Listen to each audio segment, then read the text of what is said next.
আমার নাম ঋত্বিকা। হ্যাঁ, তুমি তো আগে এসেছিলে। হ্যাঁ হ্যাঁ। আজ কি জানতে এলে? আজ আমি জানতে চাইছি তুলসীর মালার ব্যাপারটা কি, মানে কবে থেকে হলো? কবে থেকে হলো? তুমি আগেও সুন্দর প্রশ্ন করেছো, এখনো খুব সুন্দর প্রশ্ন করেছো। প্রথমেই আমি বলবো, যারা দেখছেন তাদের উদ্দেশ্যে সকলকে জানাই প্রণাম, ভালোবাসা। আমি দেশপ্রিয় পার্ক সবাই জানে, তার ঠিক পাশেই হচ্ছে প্রিয়া সিনেমা, তার অপোজিট আমি থেকে বলছি অমিত মুখার্জি, অঙ্কিত জেমসকে।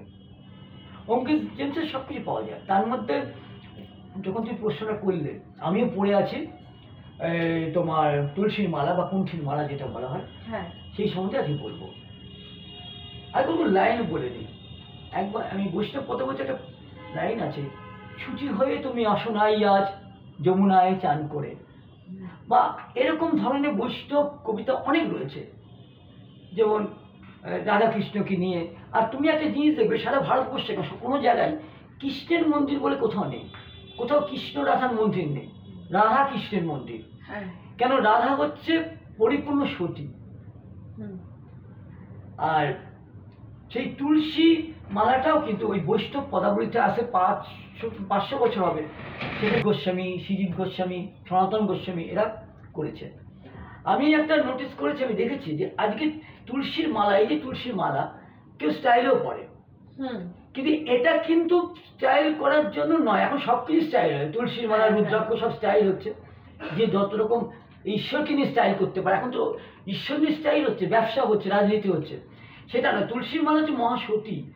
আর বৈষ্ণবেরা তুলসী মালা কিন্তু কণ্ঠে ধারণ করতে পারে, যেমন কুণ্ঠির মালাও অনেকে বলে, বা তুলসীর মালা। এই তুলসীর মালা ধারণ করলে অনেকে বলে নিরামিষ খেতে হবে, সেটা না। আমি নিজেই, আমার গুরুদেব রাম ঠাকুর, তিনি বৈষ্ণব ছিলেন, তিনি কুণ্ঠির মালা বা এই তুলসীর মালা উনি কণ্ঠে ধারণ করি, কিন্তু আমরা কিন্তু করি না। সেই মালা এটা কিন্তু পড়লে কি পিওর শরীরটা কিন্তু একটা পবিত্রতার জায়গায় চলে যায়। কেন? আবার তুলসীর মহাসতী। তুমি দেখবে নারায়ণ শিলার বুকে বা নারায়ণের বুকে তুলসীর স্থান হয়, তুলসী পাতা, পায়ে নয়। আমরা অনেকে ভুল করে পায়ে দিই, কিন্তু না, এত মহাসতী যে আমাদের বুকে দিই।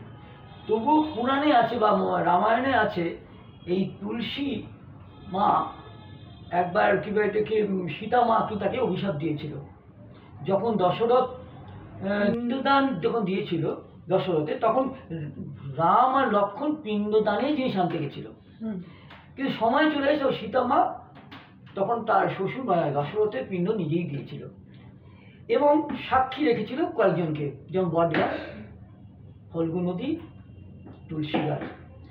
বটগাছ সাক্ষী দিয়েছিল, হ্যাঁ তুমি দিয়েছো। তুলসী গাছ কিন্তু নীরব ছিল, তখন মা সীতা তাকে অভিশাপ দিয়েছিল। কিন্তু তবুও তুলসী হচ্ছে যে কোনো পবিত্র কাজে তুলসী আমাদের লাগে। তুলসী একদম পিওর, যে আমাদের মনটাকে অতি পবিত্র করে দেয়। এই তুলসীর মালা দিয়ে অনেকে কিন্তু জব করে, 108টা নাম। এই যে তুমি দেখো, এই মালাটা দেখতে পাচ্ছ, 108টাই আছে, এবং এটা কিন্তু পিওর তুলসীর মানে সে অংশ থেকে কি মালাটা তৈরি হয়েছে। এখানে ধরো তুমি যদি নিতে চাও, বা যে কোনো বৈষ্ণব, আর তুলসী মালা এটা শুধু তাই না, বৈষ্ণবরা পড়বে, যে কোনো লোকই তার প্রিয় আর্চনা করার সময় এটা করতে পারে। আমার কিছু প্রশ্ন ছিল, বলো।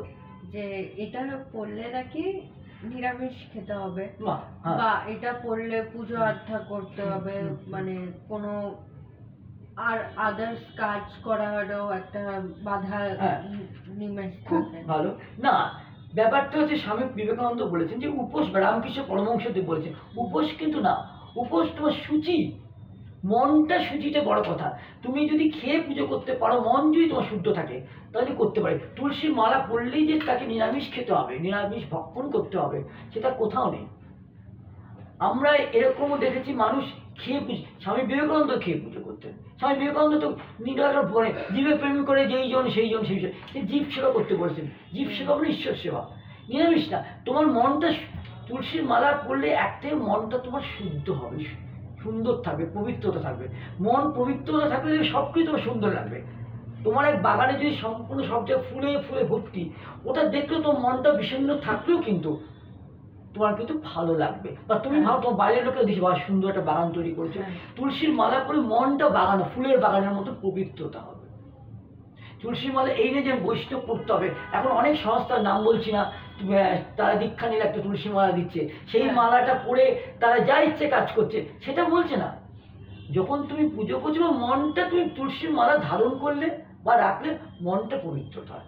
সবসময় যে পড়ে তোমার পুজো আচ্ছা যে, আর একটা কথা জেনে যাবে, অতি ভক্তি চোরের লক্ষণ। মনটাকে তুমি ভক্তিতে রাখো, পরিপূর্ণ ভক্তিতে তুমি যে মনটাকে রাখতে পারো, তবে তুমি ঈশ্বরকে তুমি সামনে দেখতে পাচ্ছ। কারণ তোমার মালা বা তোমার কোনো বস্ত্রের কোনো দরকার নেই। তুমি মা কালীর পুজো করে তুমি লাল পোশাক পরে মা কালীর পুজো করতে হবে, এর কোথাও নেই। হ্যাঁ। তুমি সাদা পোশাক পরে, কেন? শক্তির লাল প্রতীক, তাই লালের পোশাক পরছে। কিন্তু এই লালের পোশাক দেখেই লোকে অনেক কিছু করছে, সেটা বলেনি কোথাও ধর্মে। ধর্মের মধ্যে জীবে প্রেম। এই তুলসীর মালাও যদি পরে তুমি সব কিছু করতে পারো, যেহেতু মনটা পবিত্র থাকে। আবার তোমাদের মন যদি পবিত্র না থাকে, তুলসীর মালা তুমি ধারণ করলে, কণ্ঠিতে দিলে, বা তুমি যে তুলসীর মালা নিয়ে যাচ্ছ, তুমি সব তোমার পুরো ভালো হলো, সেটা নয়, কখনই হতে পারে না। আর তুলসী মালা নিয়ে তুমি, আর এখানে যে আমি এখানে বসি বলে বলছি না, অঙ্কিত জেমসের তুলসী মালা আমি বহুদিন ধরে আমি অনেককে দিয়েছি, অনেকেই ফল পেয়েছে। কারণ এই তুলসী মালা পিওর, সেটা আমার দায়িত্ব। যে অনেক মালা পাওয়া যাবে খুব কম দামে, 5-10 টাকার তুলসী মালা আছে, সেটা 5-10 টাকার মতোই। কোনো আম গাছে কাঠি দিয়ে ডাল দিয়ে তুলসী মালা তৈরি করছে, সেটা তুলসী গাছ দিয়ে তুলসী মালা করতে হবে। সেটা কিন্তু খুব কঠিন, তুলসী গাছ এত পাওয়া যায় কি করে? আর সব ডাটা দিয়ে তো হবে না যে শক্ত মজবুত থাকবে। তুমি যদি নাও নিতে পারো বা রেখে দিতে পারো, তুমি তোমার পার্শ্ব রাখতে পারো। যেমন আমরা তোমাকে আগেও বলেছিলাম আগের এপিসোডে, যে বিশেষ কর্পূরের কথা বলে, ধুনোর কথা বলেছিলাম, যে সেরকম ব্যাপারটা, এর মনটা পবিত্র থাকতে পারে।